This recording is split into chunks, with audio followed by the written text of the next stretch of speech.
नमस्कार मित्रांनो, शिक्षक भरती संदर्भात 2 अपडेट्स आहेत त्या तुमच्यापर्यंत पोचवायच्या होत्या. त्यामुळे मी हा आज व्हिडिओ बनवतो आहे. जी पहिली न्यूज आहे खूप महत्त्वाची आहे, ती म्हणजे पवित्र टीचर रिक्रुटमेंट 2022 या टॅबमध्ये एक नवीन सूचना आलेली आहे, ती आपण पाहूया. तर 14 जानेवारी 2024 जसं तुम्ही पाहू शकता, ही सूचना काय आहे ते आपण पाहूया. तर मित्रांनो, जसं तुम्ही पाहू शकता 14 जानेवारी 2024 शिक्षक अभियोग्यता व बुद्धिमत्ता चाचणी 2022 नुसार शिक्षक पद भरती करण्यासाठी माननीय उच्च न्यायालयाचे आदेशानुसार याचिकेतील उमेदवारांकडून स्वप्रमाणपत्र पूर्ण करण्याबाबत माननीय उच्च न्यायालय खंडपीठ औरंगाबाद येथील याचिका क्रमांक 8534/2023 व 11/7/32/2023 मधील आदेश अनुक्रमे दिनांक 14 जानेवारी 2023 व दिनांक 20 सप्टेंबर 2023 व अन्य याचिकातील व माननीय उच्च न्यायालय खंडपीठ नागपूर येथील याचिका क्रमांक 6535/2023 व इतर तसेच माननीय उच्च न्यायालय मुंबई येथील याचिका क्रमांक 12424/2023 या याचिकातील आदेशानुसार उमेदवारांना आवश्यक त्या बाबींची पूर्तता होत असल्याची खात्री संबंधित नोडल अधिकाऱ्यांनी केल्यानंतर न्यायालयाने निश्चित केलेल्या केवळ गैरप्रकारातील महाराष्ट्र शिक्षक पात्रता परीक्षा TET उत्तीर्ण असलेल्या उमेदवारांना वगळून अन्य उमेदवारांना स्वप्रमाणन करण्याबाबत सोय उपलब्ध करून देण्याबाबतचे निर्देश माननीय उच्च न्यायालयाने दिले होते. माननीय उच्च न्यायालयाने दिलेल्या निर्णयानुसार याचिकादारांचे ईमेल प्राप्त झाले आहेत. सदर प्राप्त ईमेलनुसार आवश्यक ती छाननी करून केंद्रीय शिक्षक पात्रता परीक्षा CTET उत्तीर्ण असलेल्या किंवा BEdची अर्हता असल्याचे नमूद केलेल्याचे उमेदवारांच्या ईमेलवरून प्राप्त माहितीच्या आधारे नोडल अधिकारी म्हणून महाराष्ट्र राज्य परीक्षा परिषद पुणे यांचे स्तरावर तपासणी करण्यात आली आहे. शिक्षण आयुक्तालयाकडून शासनास प्रस्ताव सादर करण्यात आला होता. दरम्यानच्या कालावधीत माननीय उच्च न्यायालय खंडपीठ औरंगाबाद येथे अवमान याचिका क्रमांक 31/2024 व संलग्न अवमान याचिका दाखल झाल्या आहेत. सदर अवमान याचिकेमध्ये दिनांक 12 जानेवारी 2024 रोजी सुनावणी झाली. त्यानुसार शासनपत्र दिनांक 12 जानेवारी 2024 अन्वये सदर याचिकेतील उमेदवारांना चारित्र्य पडताळणीच्या अधीन राहून स्वप्रमाणपत्र नोंदणी करण्यास शासनाने मान्यता दिली आहे.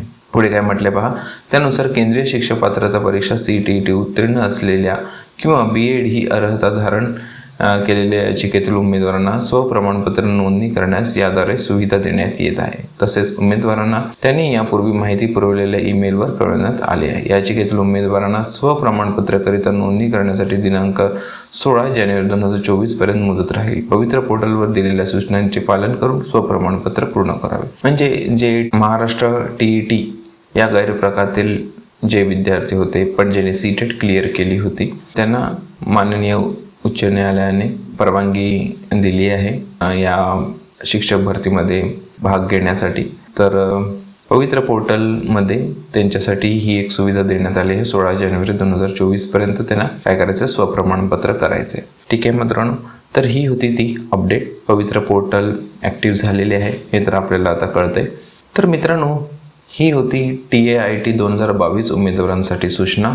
नेक्स्ट आपण काय पाहणार आहोत, तर अल्पसंख्याक संस्था आहे गोंदियामध्ये अनुदानित शिक्षक पदे आहेत त्याबद्दल आपण माहिती घेणार आहोत. ठीक आहे, तर ही जी संस्था आहे जसं तुम्ही पाहू शकता सरस्वती विद्यालय व कनिष्ठ महाविद्यालय अर्जुनी गोंदिया येथील ही संस्था आहे आणि शासन निर्णयानुसार यांना शिक्षक भरतीसाठी परवानगी आहे. थेट शिक्षक भरतीसाठी म्हणजे पवित्र प्रणालीद्वारे यांना शिक्षक भरतीची आवश्यकता नाही आहे. अनुदानित शिक्षक पदे आहेत ही, तर एक एक करून आपण पाहूया. पहिले जे आहे पद ते शिक्षण सेवकाचे आहे. पूर्ण वेळ वर्ग 9वी ते 10वी करिता BSc विज्ञान BEd, तसंच BA इतिहास BEd, BA हिंदी BEd. ठीक आहे, तर विज्ञान इतिहास आणि हिंदी 3 आणि ओपन प्रवर्गासाठी आहेत. जनरल कॅटेगरीमधले विद्यार्थी ते भाग घेऊ शकतात. 28 जानेवारी रविवारी दुपारी 12 वाजता मुलाखत होणार आहे. तर त्या अगोदर यांना ॲप्लिकेशन केलं पाहिजे. तसेच शिक्षण सेवक पूर्ण वेळ वर्ग 6वी ते 8वी करिता आहे. BA भूगोल BA TET CET उत्तीर्ण पाहिजे. भूगोल विषयात हा पदवीधर पाहिजे. जे पदसंख्या आहे ती 1 आहे. जनरल कॅटेगरीसाठी आहे. इथे सुद्धा 28 जानेवारी 2024 1:30 वाजता मुलाखत होणार आहे. ठीक आहे, तर वरची मुलाखत 12 वाजता, दुसरी मुलाखत 1:30 वाजता. त्याच्यानंतर पुन्हा शिक्षक सेवक पूर्ण वेळ 5वी करिता पाहिजे. इथे educational qualification HSC DEd TET CET उत्तीर्ण पाहिजे. पेपर 1 सर्व विषय आणि जी पदसंख्या आहे ती 1. जनरल कॅटेगरी 28 जानेवारी 2024 2:30 वाजता इंटरव्ह्यू आहे. पुढे काय म्हटले पहा, खालील प्रमाणे कनिष्ठ महाविद्यालय विभागात, हे सुद्धा अनुदानित आहे त्याच्यामुळे इथे सुद्धा तुम्ही अप्लाय करू शकता जर कॅटेगरीमध्ये बसत असाल तर आणि क्वालिफिकेशन वाईज बसत असाल तर. शिक्षण सेवकाचे पद आहे कला शाखा MA मराठी व अर्थशास्त्र BEd मराठी अर्थशास्त्र विषय व्हावेत आणि पदसंख्या आहे 1 खुला प्रवर्गासाठी. 28 जानेवारी रोजी दुपारी 11 वाजता यांचे इंटरव्ह्यू आहे. त्याच्यानंतर अजून एक पद आहे कला शाखामध्ये MA राज्यशास्त्र व भूगोल. इथे राज्यशास्त्र आणि भूगोल हे विषय हवेत. पदसंख्या आहे 1 खुल्या प्रवर्गासाठी. दुपारी 11 वाजता यांचे इंटरव्ह्यू आहेत. ठीक आहे मित्रांनो, पुढे काय इन्फॉर्मेशन दिले पहा.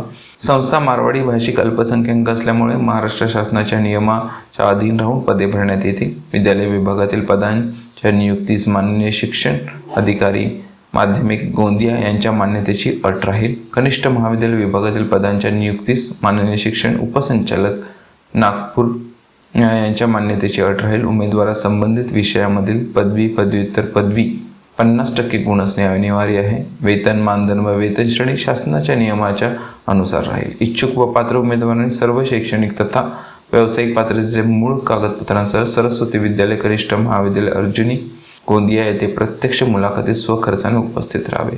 अर्ज नोंदणी सकाळी 10 वाजतापासून सुरू राहील. म्हणजे 28 जानेवारी 2024 सकाळी 10 वाजल्यापासून नोंदणी सुरू राहील. त्याच्यामुळे इथे तुम्ही 10 वाजल्यापासून हजर राहा, तुमचं ॲप्लिकेशन द्या, सर्व डॉक्युमेंट सहित जा आणि माझ्याकडून ऑल द बेस्ट. तुम्हाला या इंटरव्ह्यूसाठी जर तुम्ही अप्लाय करणार असाल तर जरूर करा, कारण पवित्र पोर्टलमार्फत जी शिक्षक भरती होते त्यामध्ये तुम्हाला माहिती आहे काय परिस्थिती आहे, किती वेळ लागणार आहे, कुणालाही माहीत नाही. ठीक आहे, तर जर तुम्हाला चान्स मिळत असेल एखाद्या चांगल्या संस्थेमध्ये, जर तुमचं काम होत असेल आणि ही सुद्धा ग्रँटेबल पोस्ट आहे, 100% अनुदानित ही पदे आहेत, जर तुमचं काम होत असेल तर निश्चितपणे तुम्ही याला सामोरे जा आणि तुमचं सिलेक्शन व्हावं यासाठी शिक्षक मित्र परिवाराकडून तुम्हाला शुभेच्छा. तर मित्रांनो, शिक्षक भरती संदर्भात या होत्या आजच्या अपडेट्स. जर तुम्हाला शिक्षक भरती संदर्भात अपडेटेड राहायचं असेल तर चॅनलला सबस्क्राईब करायला विसरू नका, बेल नोटिफिकेशन ऑन करा. तसंच व्हिडिओ आवडल्यास लाईक नक्की करा आणि शिक्षक होऊ पाहणारे तुमचे जे मित्र असतील त्यांच्यासोबत शेअरसुद्धा नक्की करा. तर मित्रांनो, पुढच्या व्हिडिओमध्ये भेटू शिक्षक भरती संदर्भात नवीन अपडेट्ससहित. तोपर्यंत टेक केअर, बाय बाय.